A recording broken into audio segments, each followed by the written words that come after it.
While the Carolina Panthers continue to make strides on offense, the defensive side of the ball continues to have setbacks. Let's talk about the latest news.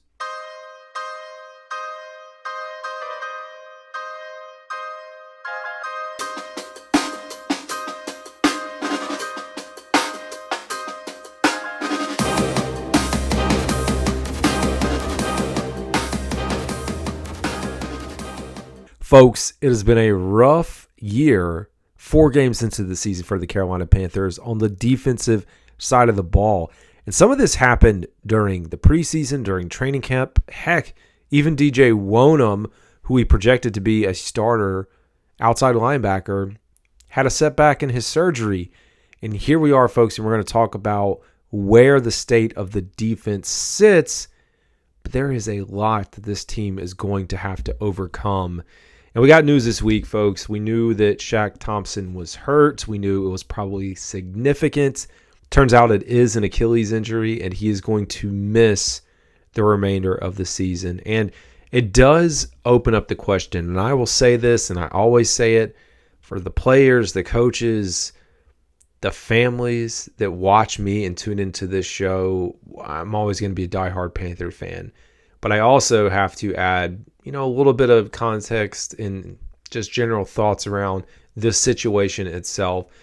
And I bring up this situation because now we look at Shaq Thompson in back-to-back years with pretty significant injuries coming back. And will he come back, and will it be in Carolina? I know he already posted on his Instagram story that he's going to be back. And I have no doubt that he can be back. What is really unfortunate is he's looked good in the short time that he's been in this 3-4 defense under Evero. It looked like things were clicking. He was one of the leading tacklers, the leading tackler on the team, but one of the leading tacklers in the NFL. You could see the production. You could see how things were moving along. And it does open up the question, and I think if he wants to come back, sure, bring him along if it's suitable for the team and we can work something out. Shaq Thompson deserves to always be here for what he's embodied as a Carolina Panther.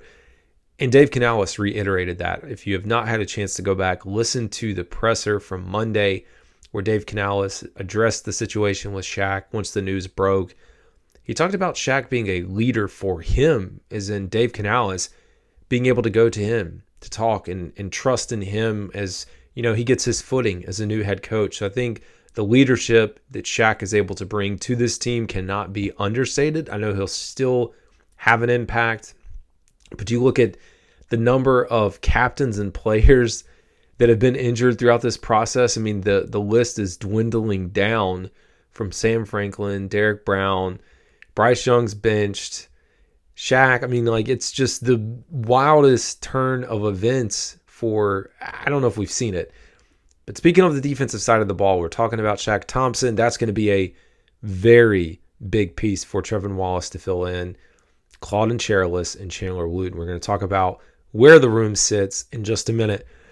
But we also got news on Josey Jewell. Josey Jewell came over from Denver, opposite of Shaq. Another big piece to this defense. He is out at least for a week. Dave Canales did talk like it could be a couple weeks. He's not going on IR, at least yet, knock on wood, and we hope that remains. But Josey Jewell also missing significant time. It's wild. So I went out last night because in my mind, I've seen this. I've had a vision of it. But I was like, I'm just going to put this on paper. And if you don't follow me on X, hey, I recommend you going out and follow me on X because I post some decent stuff on there. Try to. But on there, I posted a graphic, and it said 63% of the Panthers' starting defense is now out or injured. And I should say this was like the projected starting lineup for this team. You just don't realize how bad it is. And we can talk about next man up. One, I do have faith in Coach Canales and Evero.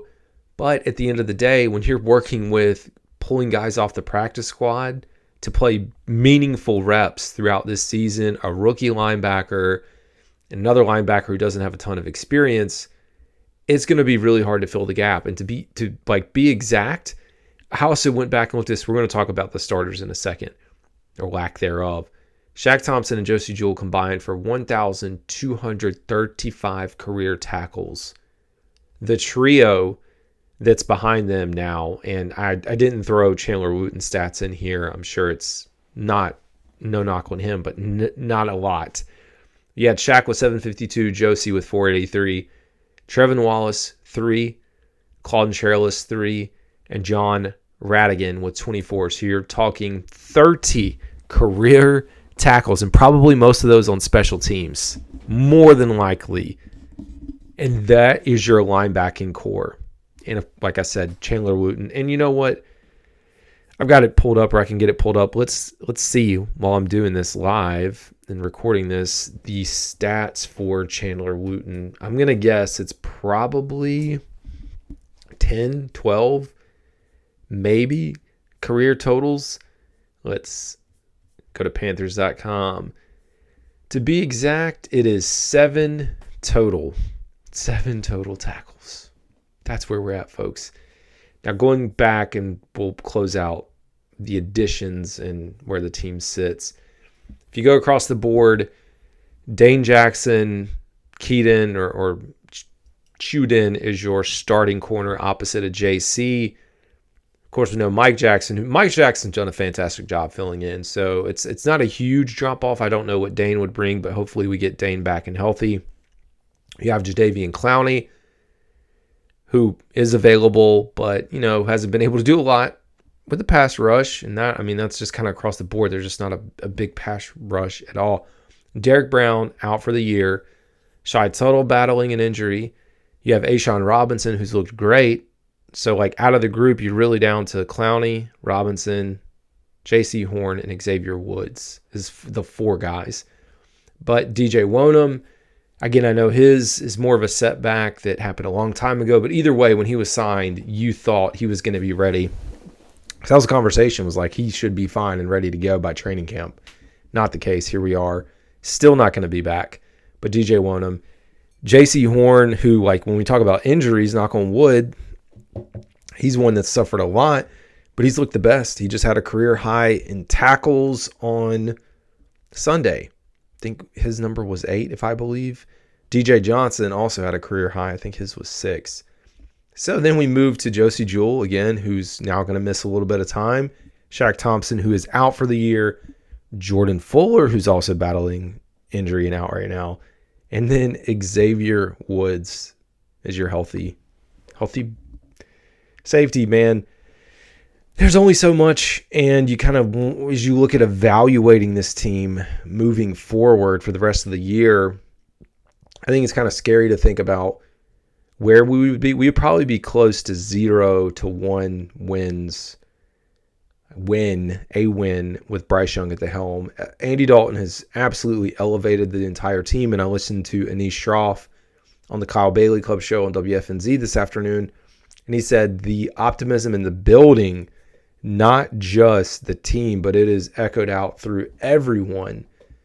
So you're hoping maybe you can elevate, maybe you can hang in there. There are winnable games, which is weird to say right now. I'm not predicting any wins out of the gate, but winnable games. Going to Chicago, winnable game for the Carolina Panthers. At least offensively, the offense can keep you in the game. And I think that's going to be a big piece to success as we kind of move through this.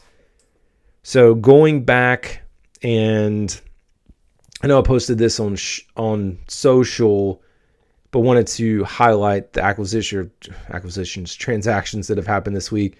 So they signed tight end Steven Sullivan and Devin Tompkins to the practice squad. Remember, Devin Tompkins was here in training camp, suffered the injury. He actually looked really good.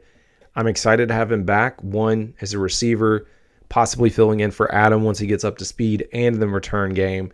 I'd expect him to get elevated pretty quickly. Unfortunately, Sam Pinckney was released because of this. This is the nature of this. He's bounced around a little bit here. On the flip side, we signed linebacker Jackson Mitchell to the practice squad. Again, we need some linebackers. He was here, spent some time in camp as well.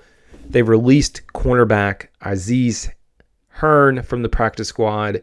They waived cornerback Tariq Castro Fields from the active roster. and then signed linebacker, like I said, Chandler Luton to the active roster, and cornerback Caleb Farley, Charlotte native, former first-round selection in the first round, and they signed him to the practice squad. So still no pass rush.